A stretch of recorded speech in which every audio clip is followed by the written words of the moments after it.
Like a lot of people, I used to think that I needed to find the right person to be happy, but that was before I discovered dying alone. With dying alone, you no longer need to waste time trying to impress others because you've accepted the fact that no one is going to love you anyways.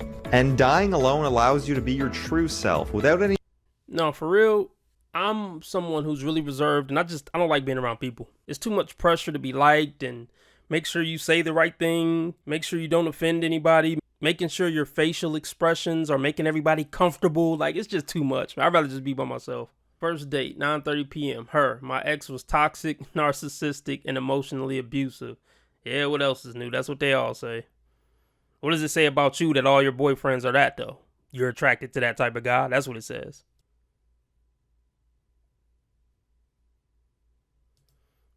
Aren't you worried he's talking to other girls?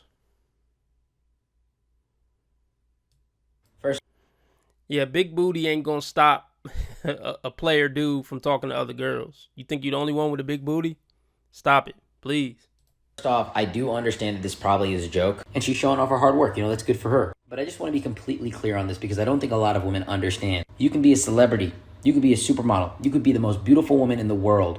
You can still get cheated on. Cheating does not depend on how you look. It depends on the quality and the moralistic standards of your partner. And a lot of times when it comes to cheating with men, it's not about a woman looking better. It's about his lack of discipline. Men do not cheat because they think this woman is hotter, she's got a better body, or so on and so forth. They cheat because they're tempted by something new. Men want to engage in the stimulation and fantasy of acquiring something new. And lastly, I just want to say this. Your looks do not keep a man. Your personality does. Your personality retains him. Your looks attract him. A lot of women really don't get that.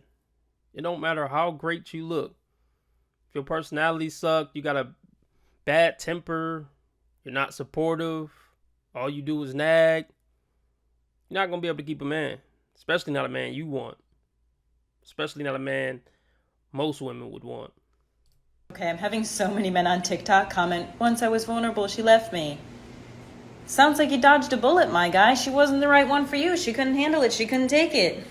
Move on, dog. Find someone better. But you can tell about a man? Look, don't get too vulnerable with your woman, fellas. They do not, I don't care what they say. They see it as weak. They see themselves as the ones that should be getting vulnerable and crying and opening up in that way that much. So yeah, I would keep the vulnerability to your bros. You'd be better off crying in front of them. Man, based on where he takes you for the first date. I love how we live in this time full of female empowerment and not judging a book by its cover and, women standing on their own and don't need a man to lean on. But at the same time, we have this archaic thinking like the amount of money a guy decides to drop on. That whole I don't need a man thing is stupid. We live in a society that's built on families. Families build societies. Without family, society crumbles. You have, it just makes no sense. I don't need a man. Who cares if you need a man or not? Go get with a man so we can keep society going. Nobody cares if you didn't need him. On the very first time that he meets you is a complete judge of his character. Judging a man off of what setting that he chooses and how much money he decides to drop on you, a stranger that he has no interaction with whatsoever until that night, is no different than him putting a judgment on you on how many dates it takes you to put out. They're both garbage, archaic ways of thinking. I took my wife on our first date to a pretty inexpensive pizza place, and then we walked around an animal reserve. I don't know if we should take advice. I don't know if we should take advice from this guy based on his haircut, but I guess I shouldn't judge a book by its cover. That was free to walk around as long as we wanted. We've been together for 7 years, have 3 kids.